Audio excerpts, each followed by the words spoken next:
네, 정부가 가계부채 증가세를 누르기 위해 각종 관리 방안을 내놓고는 있지만 올해 2분기 부채 규모가 역대 최대치를 기록했습니다. 다음 달부터 2단계 스트레스 DSR이 시행될 예정인데 정부는 수도권에 대해선 규제를 더 강화해 대출을 조이기로 했습니다. 경제부 정다운 기자와 함께 짚어보겠습니다. 안녕하세요, 정 기자. 네, 안녕하세요. 네. 일단 가계부채 현황에 대해서는 오늘 한국은행에서 최신 자료가 나왔잖아요. 상황이 어떤가요?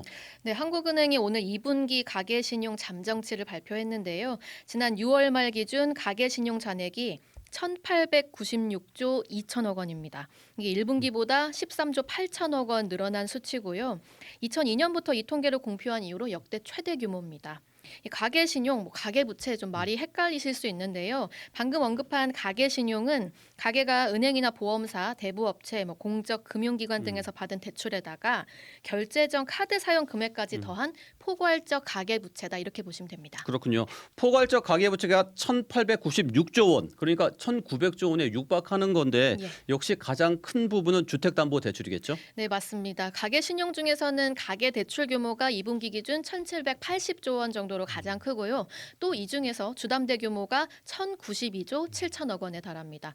1분기보다 무려 16조 원 증가한 수준이거든요. 제가 앞서 전체 가계신용 잔액이 1분기보다 13조 8천억 원 늘었다고 말씀드렸는데 이 신용대출이 일부 감소해서 전체 증가 규모가 깎인 게 이 정도거든요. 그러니까 주담대 증가세가 얼마나 큰지 좀 와닿으실 겁니다. 그러네요. 네, 이미 예상하시겠지만 이 수도권을 중심으로 주택 거래가 늘어나면서 주담대 폭이 확 커진 건데요. 올 하반기는 상황이 좀 더 심각해질 것 같습니다.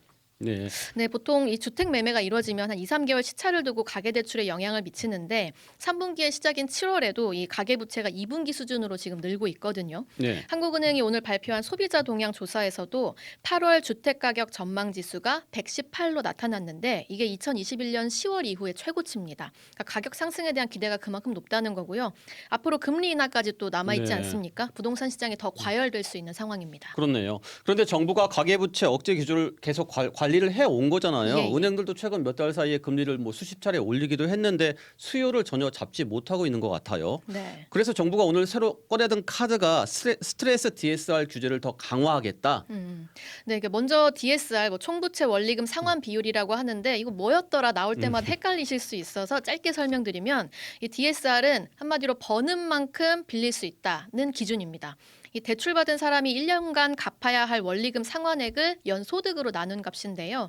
예를 들어 DSR이 40%라고 하면은 연소득의 40%를 넘지 않는 한도 내에서만 대출을 해준다는 겁니다. 그렇죠. 스트레스 DSR은 이제 앞으로 이제 금리 변동에 따른 위험 부담도 추가해서 대출이 좀 덜 나오도록 하는 거잖아요. 네, 미리 스트레스를 주겠다는 거고 그러니까 지난 2월부터 이 1단계 스트레스 DSR은 이미 시행되고 있거든요. 그래서 은행권 주담대에 0.38%포인트 스트레스 금리가 더해져 있는 상황이고 앞으로 열흘 후인 이제 9월부터는 2단계 스트레스 DSR이 시행돼서 추가 금리 수준이 0.75%포인트로 높아집니다. 네. 이건 미리 나와 있던 거고 오늘 발표된 내용은 수도권에 대해서는 이 스트레스 금리 수준을 1.2%포인트로 더 높이겠다는 겁니다. 아, 1.2%포인트로 상향했군요. 예, 예. 아무래도 수도권이 집값 상승세를 주도하고 있으니까 핀셋 규제 카드를 꺼내 든 거네요. 맞습니다. 오늘 오전에 김병환 금융위원장이 19개 은행장들과 간담회를 열어서 이런 조치 사항을 밝혔는데 또 주담대뿐 아니라 이 모든 가계대출을 대상으로 일단 내부 관리 목적의 DSR 산출해라 이런 지시도 했습니다. 네. 그러니까 지금까지는 전세대출이나 정책대출에 대해서는 DSR이 적용되지 않았는데